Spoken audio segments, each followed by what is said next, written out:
President George W. Bush, a very relaxed President George W. Bush, holding his 47th and final news conference of his presidential tenure. He addressed the issues of the day, saying he supports a sustainable ceasefire in the Middle East. He also talked about history and his legacy, saying there is no short-term history. And he said to President-elect Obama, "I wish him all the best." Joining us now is Bob Schieffer, CBS News chief Washington correspondent, and of course host of Face the Nation.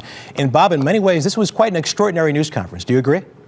Well, it really was. There was a little news here and there, but mostly this was George Bush reflecting. And this is not a person who has reflected very much, at least not in public. He talked about mistakes that he'd made. He said it was a mistake to push Social Security reform right after the election, that he should have pushed immigration reform. He talked about how Republicans have to change the message on immigration, because he said when people talk about being against immigrants, they might think they're against you. And he said, we have to change that message.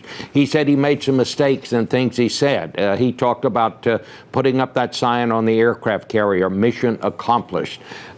He said that was probably a mistake. And he talked about disappointments. But I thought the most touching moment really was when he said, I now have a front row seat to watch history, to watch the swearing in of an African American as president. And he said, that is an amazing moment. I think at that point, he spoke for a lot of people in the country, both Democrats and Republicans.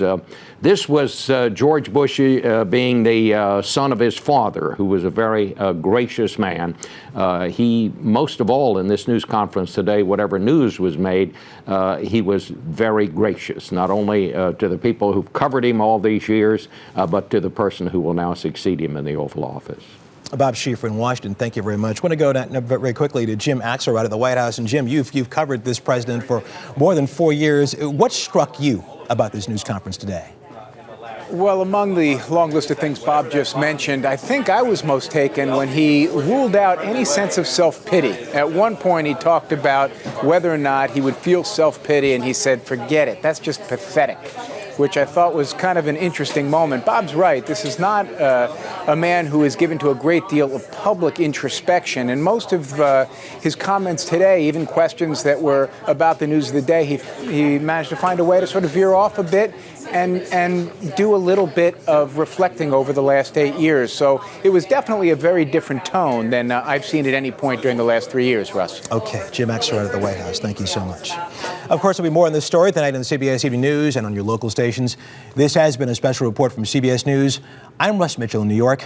Have a great day.